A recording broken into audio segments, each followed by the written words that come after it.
చేసి వీళ్ళని 1 by 1 తెచ్చి అని పెట్టి వాటి కలెక్టర్ గారు ఐడెంటిఫై చేయించి నాకు చూసుకొని ఏదైనా వాళ్ళు ఉంటే వాళ్ళకి మొబైల్ ఇవ్వండి ఛార్జింగ్ పెట్టి ఏం చేయడానికి ఉందో.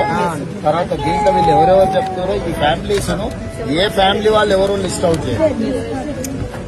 ఇట్లా గుంపుగా ఉంటే ఎవరు ఏ ఫ్యామిలీకి సంబంధించిన వాళ్ళు తెలియదు. వాళ్ళు ఇప్పుడు ఫోటోలు చూపిస్తున్నారు.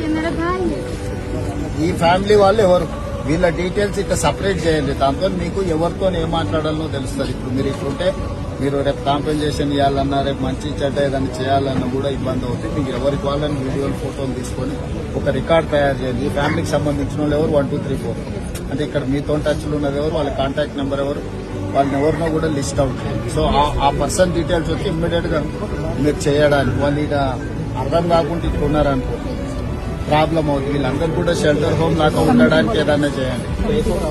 ఎక్కడైనా ఒక కమ్యూనిటీ షెల్టర్ హోమ్ లాగా అక్కడ ఉండి భోజనాలకు వాళ్ళకు కనీసం బాత్రూమ్లు ఇవి వాళ్ళు ప్రెజర్లు ఉంటారు. ఇక్కడిక్కడ ఏదైనా ఉంటే ఇమ్మీడియట్ గా తీసుకొని ఐలా ఆఫీస్ లో ఏమైనా ఫెసిలిటీస్ ఉన్నాయి కమ్యూనిటీ హాల్ ఉంటే ఇమ్మీడియట్ గా తీసుకొని టాయిలెట్స్ లేకపోతే మొబైల్ వెహికల్ టాయిలెట్స్ తీసుకొచ్చి పెట్టాలి. ఫుడ్ కూడా టైంకి వచ్చిపోయేటట్టు ఎవరికైనా చెప్పి మైపాల్ ఫుడ్ కోసం ఏదైనా ఏర్పాట్లు చేయొచ్చు. బ్రేక్ఫాస్ట్ చిన్నపిల్లలు అదే టైంలీ ఇప్పుడు పాలు చిన్నపిల్లలు ఏదైనా ఉన్నారు పొద్దున బ్రేక్ఫాస్ట్ లంచ్ ఏమైనా స్నాక్స్ ఏమైనా చిన్నపిల్లలు ఏమైనా ఉంటే ఫుడ్ ఏమున్నారో రాసుకొని ఫుడ్ అరేంజ్మెంట్స్ కూడా చూడాలి.